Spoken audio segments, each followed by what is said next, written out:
Will there be a physical temple again, or is the spiritual temple the true dwelling of Yahuwah right now? The pattern from the beginning. Yahuwah has always desired to dwell among his people, not just in a building. Exodus 25:8. Let them make me a sanctuary that I may dwell among them. The purpose was not the sanctuary itself. It was the dwelling, the tabernacle, Mishkan.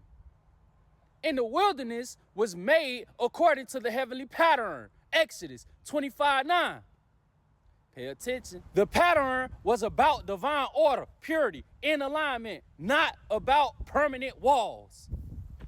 The first temple, a physical pattern. When Solomon built the first temple, he acknowledged this truth. 1 Kings 8:27. Will Elohim indeed dwell on the earth? Behold, the heavens and the heaven of heavens cannot contain you. How much less this house that I have built? Solomon knew it was symbolic, a physical point of connection between heaven and earth. The temple was a portal of divine presence, not his limitation. The second temple, a return and a reminder. When the exiles returned under Zerubbabel, Ezra, and Nehemiah, the temple they rebuilt was modest. The older priests wept because it didn't match Solomon's glory, Ezra 3:12. But Yahuwah told them through the prophets, Haggai 2:9, the glory of this latter house shall be greater than of the former, saith Yahuwah of hosts, and in this place will I give peace. This glory was not gold or cedar.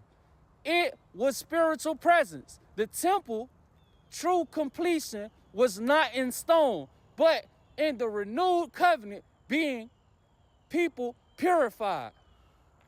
The hidden temple, the nation as the house. Over time, the prophets made clear that Yahuwah's true dwelling would not be limited to stone. Isaiah 57:15. For thus says the high and lofty one that inhabits eternity. I dwell in a high and holy place, and with him also that is of a contrite and humble spirit. Ezekiel 37:26-28. My sanctuary shall be in the midst of them forevermore. My tabernacle also shall be with them. This reveals something sacred. The people themselves would become the living house of Yahuwah's presence. That's why in Ezra's day, the rebuilding of the house symbolized more than architecture. It symbolized national restoration and covenant renewal. Ezekiel's vision, the future pattern. Ezekiel 40-48 describes a vast, perfect temple that has never been built in physical form. Its dimensions and layout don't match any historical construction, even Herod's.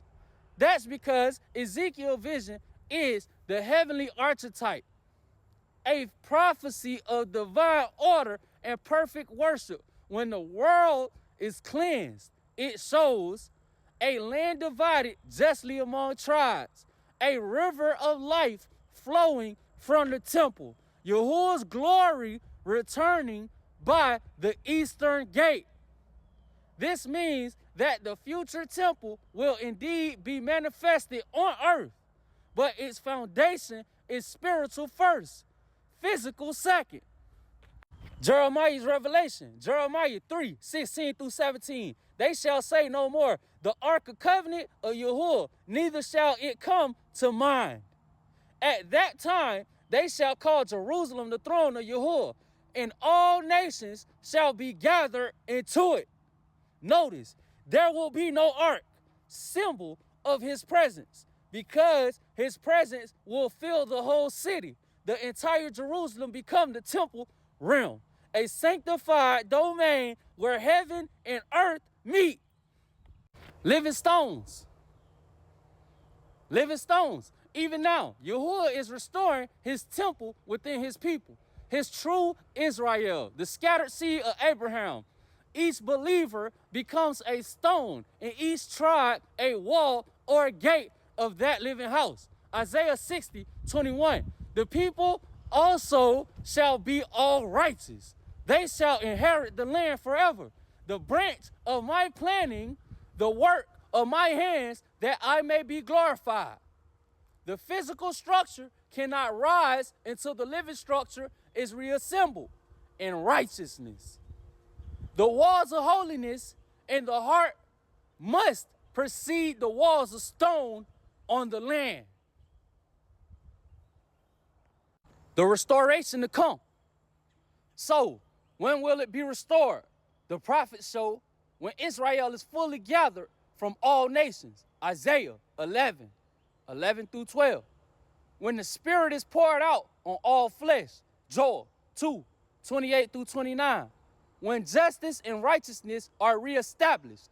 Isaiah 1, 26 through 27. Only then does the true house of Yahuwah physically or spiritually appear again in full glory. The restoration is two-stage process.